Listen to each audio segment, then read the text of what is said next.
आइए सुनिए, देखिए, समझिए सनातन सत्य। जैसी दृष्टि वैसी सृष्टि, दृष्टि विज्ञान। कुदरत, कुदरती रचना एवं कुदरत के कानून से शाश्वत सुख की प्राप्ति। जोधपुर के परम पूज्य महात्मा उपासक प्रोफेसर डॉक्टर सोहन राज तातेड़ के निर्देशन में सनातन सत्य। जैसी दृष्टि वैसी सृष्टि, दृष्टि विज्ञान।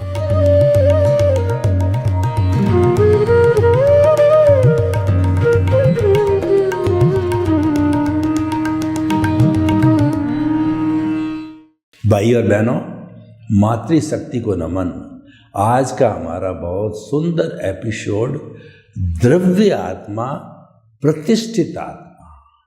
हर जीवित प्राणी के भीतर जो है मूल रूप से जो द्रव्य आत्मा है वह सबका एक समान है, यानी कि वह एकदम शुद्धतम रूप में है। हम अभी शुद्ध हुए नहीं है क्योंकि हमारे साथ अज्ञान जुड़ा हुआ है।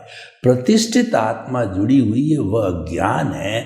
जब प्रतिष्ठित आत्मा समाप्त हो जाती है तो वह शुद्ध रूप के अंदर आ जाती है। हम कहते हैं कि सामान्य रूप से घोड़े में, गधे में, ऊंट में, गाय में, भैंस में, बैल में, राम में, कृष्ण में, आप में, मेरे में 24 तीर्थंकरों के वही आत्मा विराजमान है, सब में एक समान है। ये द्रव्य आत्मा है, ये शुद्ध आत्मा। अभी शुद्ध हम हुए नहीं। अभी जो है अज्ञान के कारण ये सांसारिक आत्मा कहलाती है। इसीलिए कहा गया है आई प्लस अज्ञान इक्वल टू बॉन्डेड सोल, सांसारिक आत्मा, और आई माइनस अज्ञान इक्वल टू प्योर सोल। तो इसीलिए इसको प्योर बनाने के लिए, इसको मुक्ति में भेजने के लिए हमारे को अज्ञान को समाप्त करना है। वह अज्ञान क्या है? वह प्रतिष्ठित आत्मा है। हम कहते हैं कि आज लोग हमको बताते हैं पुरुषार्थ करो, वो अगला व्यक्ति पुरुषार्थ कर रहा है, तुम भी पुरुषार्थ करो, नहीं करोगे तो पीछे जो हो जाएगा, अगला व्यक्ति भाग रहा है, तुम भी भागो। यानी पुरुषार्थ का पूरे विश्व के अंदर डंका बजता है। तो हमारा मूल स्वरूप की जो आत्मा है वह जो है कोई पुरुषार्थ नहीं करती, उसकी मात्र प्रेजेंस से। देखिए, मैं इस विषय को क्लियर करने के लिए, आत्मा वही है, उसके 3 स्तर है। पहला जो स्तर है वो हमारी शुद्ध आत्मा, द्रव्य आत्मा, जो कि अनंत ज्ञान, अनंत दर्शन, अनंत शक्ति और सुख का धाम है।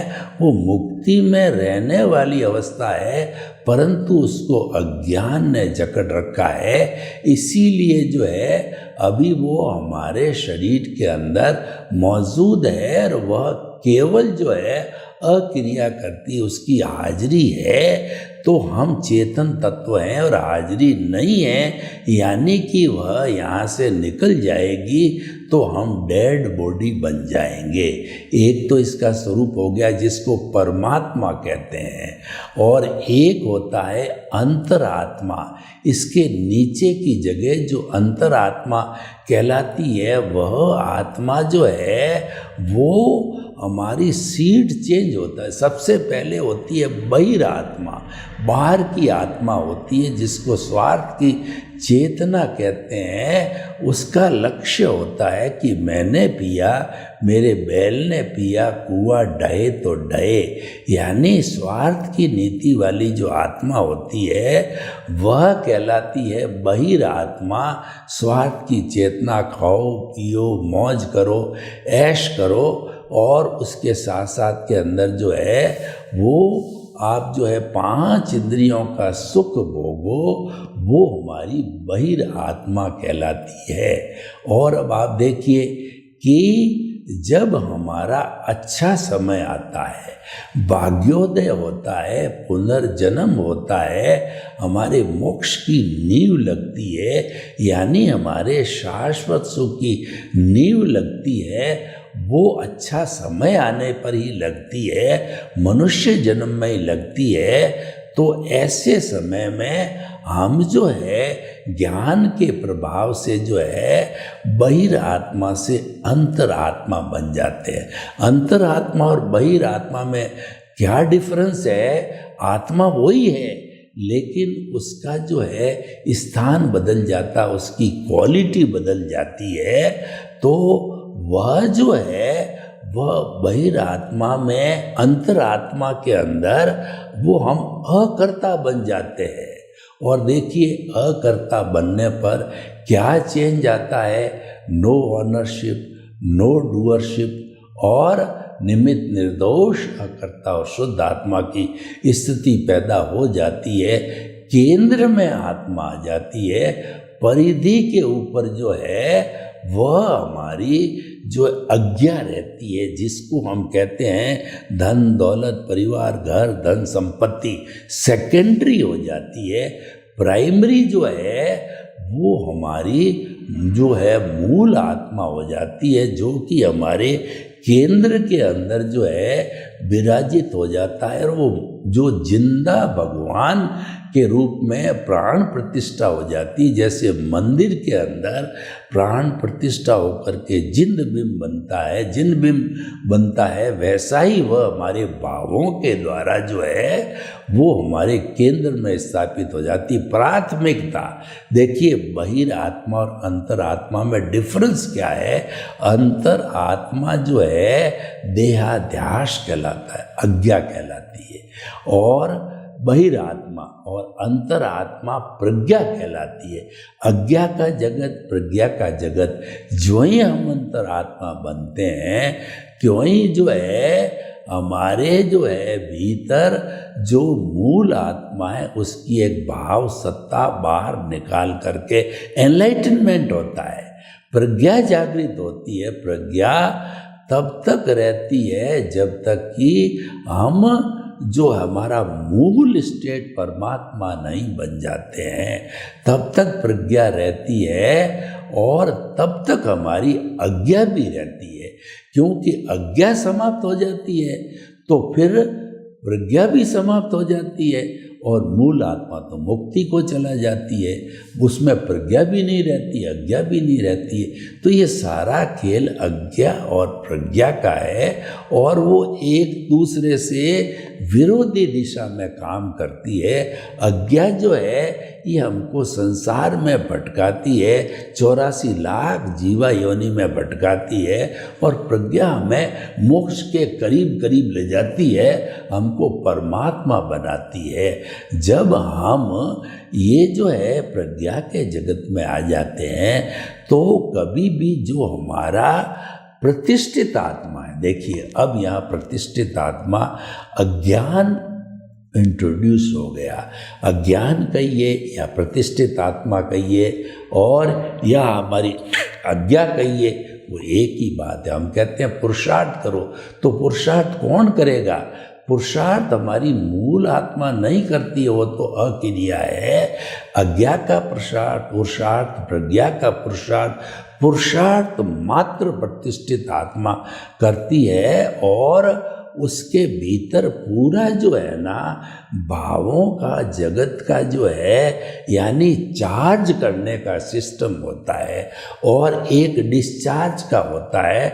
डिस्चार्ज का तो उदय और प्रारब्ध होता है, वह तो ऑटो मोड से प्रज्ञा के अंदर चलता है। फिल्म बनी हुई होती है, स्क्रिप्ट लिखी हुई होती है, पिछले जन्म की जो है हमारी मन वचन काया की बैटरियाँ बनी रहती है, वो डिस्चार्ज होती रहती है।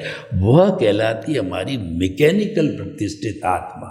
उस पर हमारा कोई बस नहीं है, कंट्रोल नहीं है। उस पर जो कंट्रोल है वह सारा कुदरत का है। इसीलिए कहते हैं कि मन वचन काया है वह भी प्रतिष्ठित आत्मा का अंग है, मैकेनिकल प्रतिष्ठित आत्मा।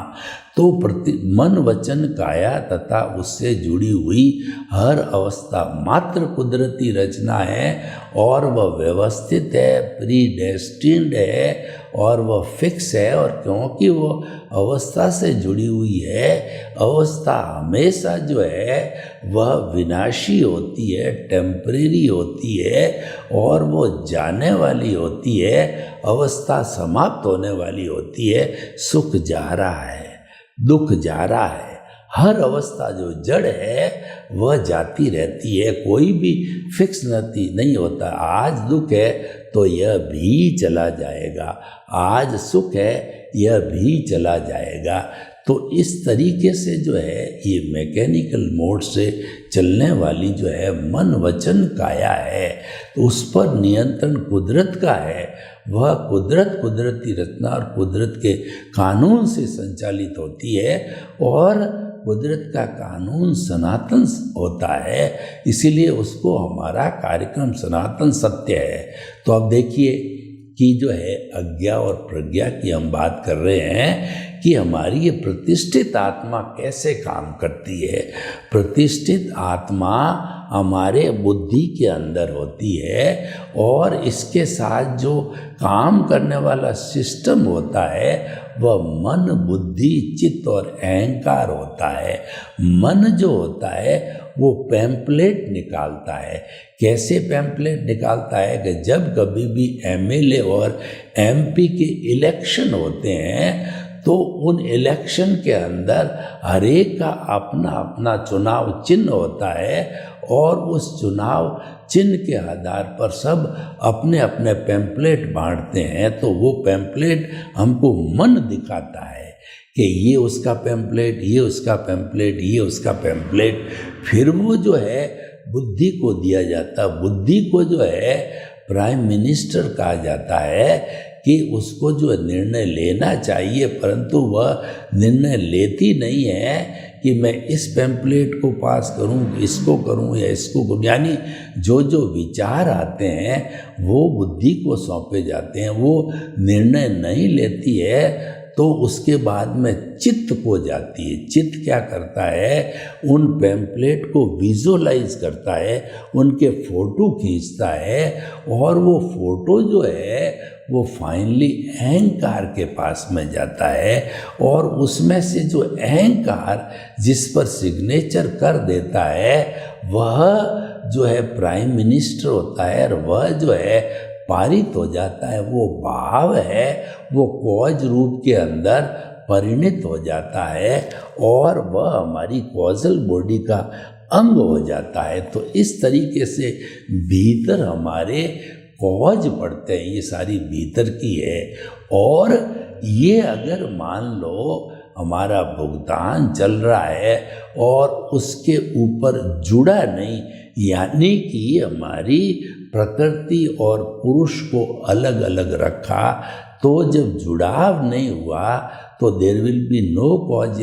जुड़ाव नहीं होने का अर्थ क्या है, मान लीजिए आपका भुगतान चल रहा है कि आपके साथ में कोई व्यक्ति जो है दुर्व्यवहार कर रहा है, आपको गाली दे रहा है, गलोच दे रहा है, कर रहा है, तो उस दुर्व्यवहार के अंदर जो है वो आप जुड़े नहीं, यानी कि आपने उसको मध्यस्थ भाव से टाल दिया, आपने प्रतिक्रिया नहीं करी।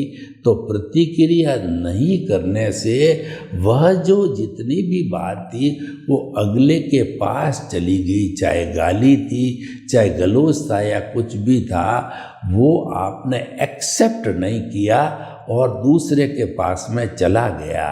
तो दूसरे के पास में जाने पर आपके कोई कॉज नहीं पड़े।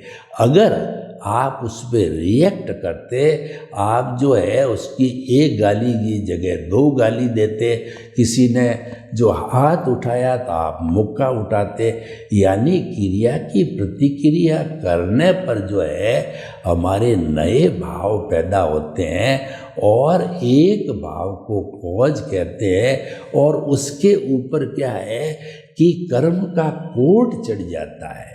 भाव अपनी जगह, और भाव जब फाइनल होता है तो वह जो है वहाँ पर कोट लगता है, कोट लगने पर वह कर्म बन जाता है, जिसको हम भाव कर्म कहते हैं।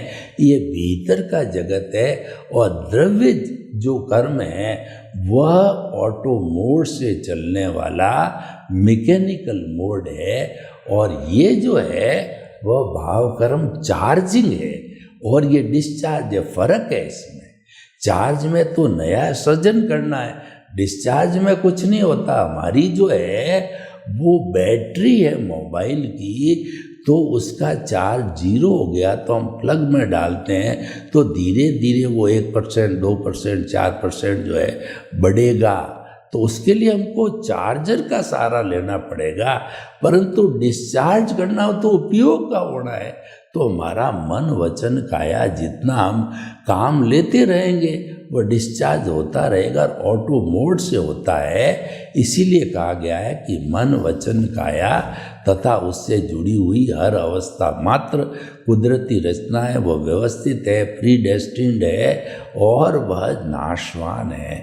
तो भाई और बहनों, जो हम ये प्रतिष्ठित आत्मा का रोल समझ पाए, तो जो भाव होता है वो भाव बनता कैसे है वो हम आपको बताना चाहते हैं। कि उस भाव बनने के समय जो है हमारा पुराना जो है ज्ञान दर्शन, वर्तमान का पिछले जन्म का ज्ञान दर्शन, वर्तमान का ज्ञान दर्शन यानी अपडेटेड ज्ञान दर्शन, और हमारा इंटरेस्ट क्या है उसके अंदर, हमारा इंटेंशन क्या है। आजकल कोड क्या है कि इंटेंशन को देखता है, अटेम्प्ट टू मर्डर कर देता है। यानी कि आपके पास चाकू है और चाकू आपने सामने वाले प्रतिद्वंदी को दिखा दिया, तो वो अटेम्प्ट टू मर्डर कहलाता, वो इंटेंशन में आ जाता है। तो इंटेंशन यहाँ पर है, कर्म बंधन का कारण बन जाता है। तो इंटेंशन, इंटरेस्ट और ज्ञान दर्शन है, और वर्तमान के संजोग वो भी बड़े इम्पोर्टेंट होते हैं। ये संजोग कुदरत जुटाती है, ये सभी मिलकर के, और जो बाहर से पुद्गल खींचे गए हैं उनसे जो है कोट बनता है, कोट लगता है। कोट लगते ही जो है वो कर्म बन जाता है, कर्म बन करके वह कॉजल बॉडी बन जाता, वो भाव कर्म हो जाता है। ये सारा रोल प्रतिष्ठित आत्मा का है। और हमारी मान लीजिए कि प्रज्ञा जागृत हो गई, तो प्रज्ञा भी प्रतिष्ठित आत्मा के माध्यम से काम करती है। वह जो है हमारे अज्ञा को सेपरेट करती है, और वह जो है हमारे भावों को केंद्र में लाती है, यानी भाव पर कोड चढ़ने नहीं देती है, भावों को कॉजल बॉडी बनने नहीं देती है। तो हमारे भाव, जो भाव सत्ता है, वह खुद भी तो प्रज्ञा है, उस पर कोट लगने नहीं देती है, और कोट लगने नहीं देते तो भाव कर्म नहीं बन जाता है।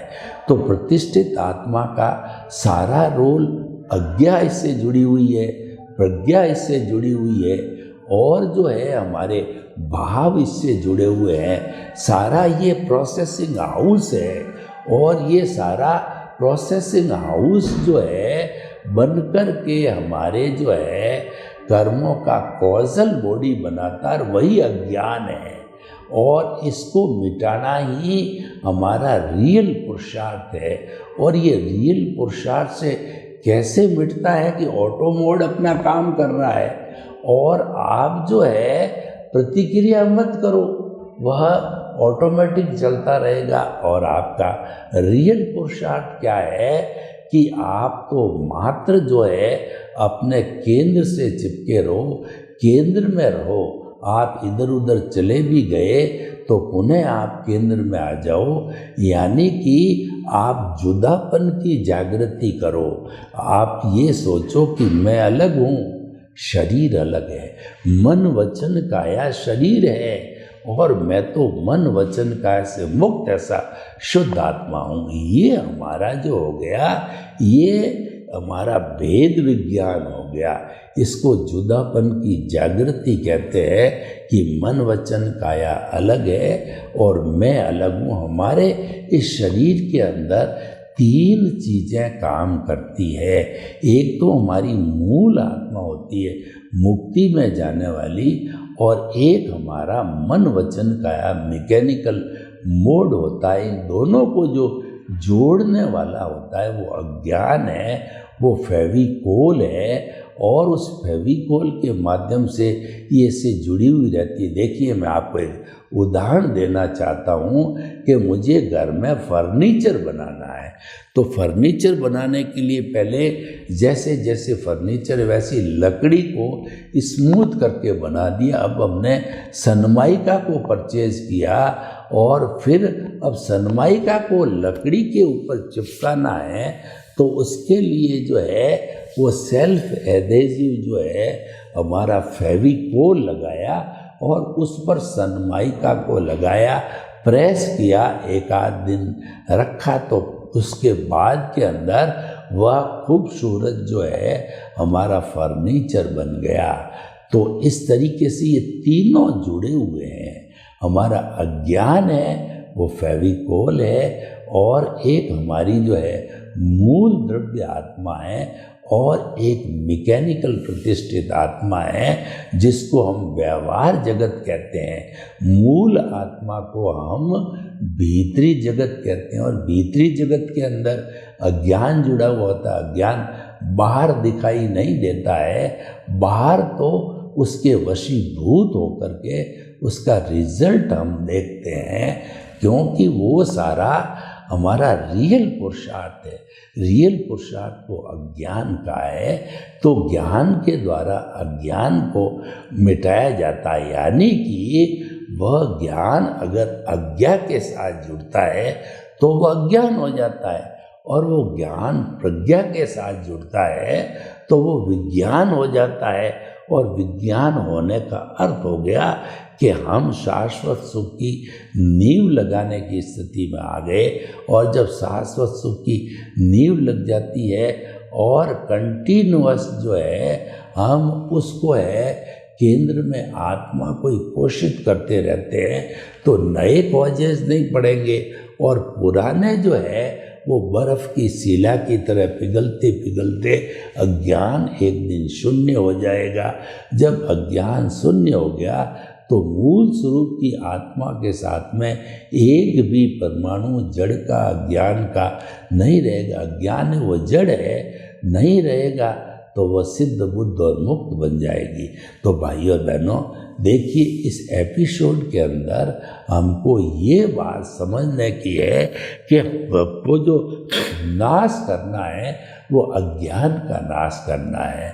अज्ञान का नाश ही सच्चा नाश है, अज्ञान का त्याग ही सच्चा त्याग है। आप त्याग करो तो अज्ञान का करो, क्योंकि अगर हम मन वचन काया कि शुभ प्रवृत्ति के अनुसार कोई त्याग करेंगे तो वो शुभ प्रवृत्ति से हमको पुण्य की प्राप्ति होगी, और वह पुण्य हमको मनुष्य गति या देव गति के अंदर घुमाएगा। मनुष्य गति, देव गति वह भी स्वयं में अपने आप संसार है।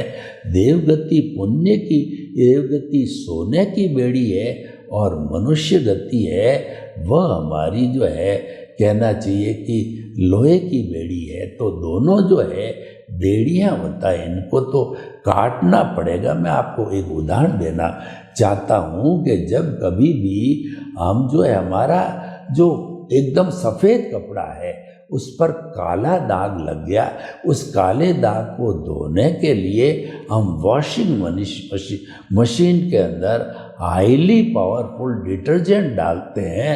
उस डिटर्जेंट के साथ वो कपड़ा रिंस होकर के और सारा दाग समाप्त होता है। मैं आपसे प्रश्न करना चाहता हूँ कि क्या उस कपड़े को आप निकाल करके सीधा सुखाते हो या क्या करते हो? वास्तव में हम उसको 2-3 बार साफ पानी के अंदर से निकालते हैं, रिंस करते हैं, ताकि कि जो जितना हमारा जो साबुन है वह निकल जाए।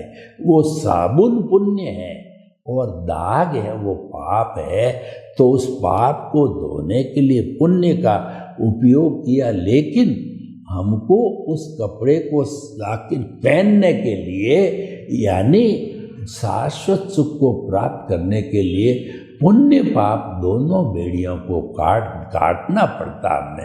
अल्टीमेटली ये नियम है। तो हम पहले से ही प्रारंभ से ही जो है अपने इस ज्ञान को विज्ञान बनाकर हम क्या करते हैं कि हम केवल जो है मुक्ति में जाने वाला जो है हमारा शुद्ध आत्मा है, केवल उसका ज्ञान करते हैं। हरि अनंत, हरि कथा अनंत, हम उस हरि की बात करते हैं केवल। और मन वचन काया जो हमारा प्रकृति उससे दूर रहते हैं, उससे मध्यस्थ रहते हैं, वो ऑटो मोड से चलना उसकी बात नहीं करते हैं। तो इसके केवल हमारे स्वरूप की बात करने से हम शाश्वत सुख को प्राप्त हो सकते हैं। सर्वे भवन्तु सुखिनः, सर्वे सन्तु निरामया। लोक के जीवों को सुख मिले, शांति मिले, आनंद मिले, प्रेम मिले, सौहार्द मिले और हम सभी हिल मिल करके स्वर्ग को इस धरा पर उतार लाएं। आपके प्रति मंगल भावना हो।